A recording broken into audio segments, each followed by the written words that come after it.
Its parallel in the book of Revelation is when the bottomless pit is opened, and Apollo and his hordes of locusts ascend from the abyss and come to earth. In Revelation chapter 9, verse 1, we read, "And I saw a star fall from heaven to the earth, and he was given the key to the shaft of the bottomless pit.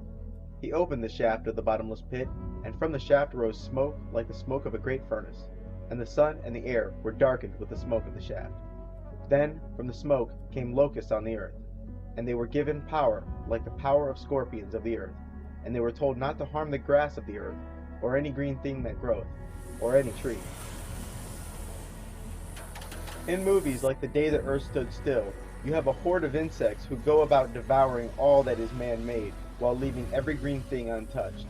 This is Azagthoth and his horde. Nyarlathotep was created as the messenger of the Ancient Ones. He is said to be a go-between for humans and the abyss's most foul gods. He is described as a shapeshifter with unspeakable darkness in his heart and countless faces.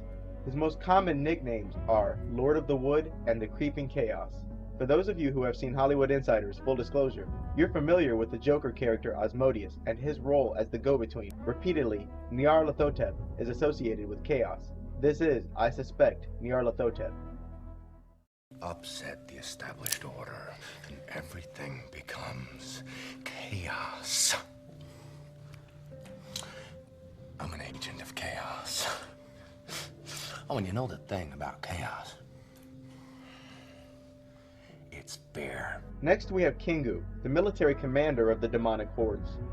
Humans are said to have been made from his blood, and from this comes the hole in man's heart, humanity's rebellious, demonic nature. It is due to humanity's demonic bloodline that we may wield authority over the demonic forces that lay outside. Marduk is said to have done this on purpose, so that the covenant between demons and humans would be sealed forever. Now, the demons must answer to the one race they hate most, humans. Tiamat is said to have been fighting the Elder Lords for ages, and spawned a multitude of creatures for her army. She is the goddess of the primeval depths, and also that after being defeated by Marduk, she was torn into two pieces. These two pieces would form the universe we know. Tiamat has many servants among mankind. And finally, we have Ereshkigal. Ereshkigal seems to be another name for Tiamat. In either case, Ereshkigal is called the Queen of the Underworld, Queen of the Dead, and Queen of the Outside. She once imprisoned Inanna in the underworld, but was freed by Ea. She has many servants and even an army. As for the good gods, first we have Inanna, aka Columbia, Diana, Queen of Heaven, Mistress of the Gods, Venus, and Ishtar. Although Alhazred speaks of Inanna in a mostly positive light, her character attributes associate her with the whore of Babylon. Inanna is said to be the guardian of the third gate. It is said that she descended into the underworld and conquered its denizens. Once her gate is passed, you may use her abilities even while in other spheres. Anu is one of the Elder Lords who first went to war against the Old Ones and sealed them beyond the gates. He is also one of the first 3 Great Watchers, called the Father of Heaven. As stated earlier, Ea's name is chanted in almost all of the ritual incantations. He is, along with Anu and Enlil, among the 3 Great Elder Lords and the original Watchers. Ea is also known as Enki, and the father of Marduk, and handed down to humans the method by which to exorcise and banish demons. Anu, Ea, and another great watcher, Enlil, may be summoned and invoked in a fashion similar to the other demons. Marduk is the son of Enki, and reminds you of a chosen one. Marduk led the fight against the Ancient Ones and defeated Ereshkigal. Marduk is the guardian of the 6th gate, and, like Inanna, can be evoked to protect you against any antagonistic entity. But Alhazred warns that summoning Marduk is a great responsibility, and to do so flippantly may be dangerous, because the priest stands to offend Marduk. Marduk is responsible for sealing the magical contract with the demons by using Kingu's blood to form man. Marduk is said to have spawned a race of his own here on Earth. Shamash is the sun god, and guardian of the 4th gate. He, like the rest of the rulers of the spheres, has forged a covenant with man and can be invoked. And lastly, you have the Evil 7. Alhazred, like the Hebrew traditions, suggests that there are 7 main demons who act as workers of darkness in our world. They are neither male or female, and are extremely inhumane. It is said that they stretch themselves out like chains, and are ministers for Tiamat. They are referred to as the Seven Anunnaki, extremely powerful in magic, and incessantly make trouble for mankind.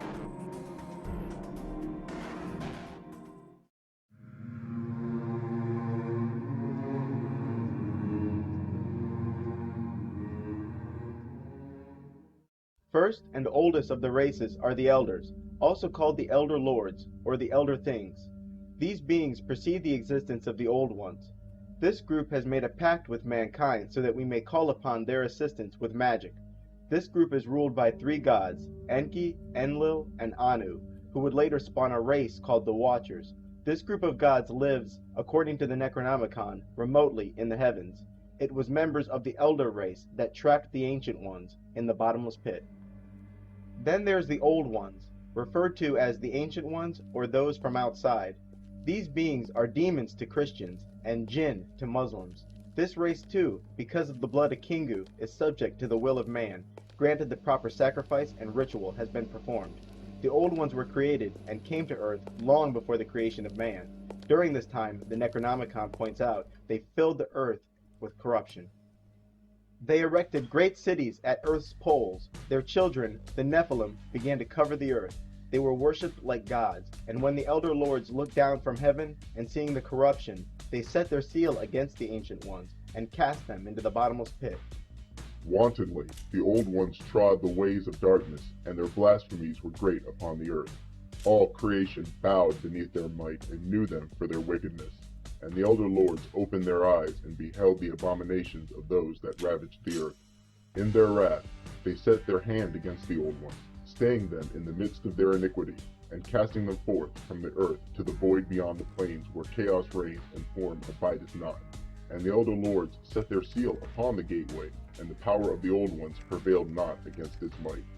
It is said that their very sight is a blasphemy to the senses, because they come from a crooked world where the shape of space is so warped that the very sight is painful to the eye. But the sight of the Ancient Ones is a blasphemy to the ordinary senses of a man. For that come from a world that is not straight, but crooked, and their existence is of forms unnatural and painful to the eye and to the mind. Today, the Old Ones still wait in the bottomless pit, waiting for a celestial event. This celestial event doesn't necessarily have to be one that happens in our heavens. Maybe, perhaps, this is one of merging, of imminent collision of our universe and another. The conflict between the Elder Lords and the Ancient Ones sounds precisely like the story of ancient Atlantis versus Lemuria. Both were nearly destroyed in the conflict, and the Elder Gods were quite weakened. The demons are constantly treading about, looking for open gates because they long entrance into our world. Alhazred claims that the dead can be summoned at almost any time, and unlike some of the stronger demons, may be willing to cooperate. Then there are the Maskin. These are the hunters of souls.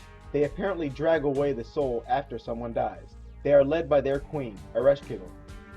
The picture Abdul Alhazred paints of spirits and demons is very similar to the version painted by Islam. The Muslims call these demons jinn, which is where the word genie comes from. The Muslims say that there are many types of jinn. Some are spirits, some dogs and snakes, some with wings and fly, and others look human. They say jinn come in both male and female and emerge mainly at night. Aside from the classical conception of a genie, something else has worked its way into popular culture: the making of a wish after seeing a shooting star. Muslims say that when you see a shooting star, a jinn just got kicked out of the heavens and cast back to our earth. This is probably code for a streaking UFO. Everyone knows that genies grant wishes, so when you see a falling star, you've just seen a genie. So, you make a wish. Jinns, like the Ancient Ones from the Necronomicon, were created before mankind and filled the earth with corruption. Like the demons from the Necronomicon, they can be banished with incantations and made to do what is against their will. These beings can also survey the habitation of men without his knowing.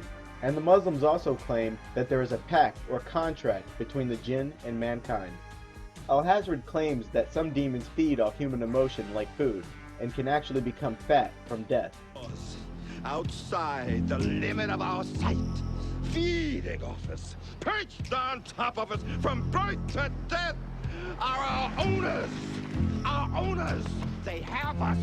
They control us. They are our masters. Wake up!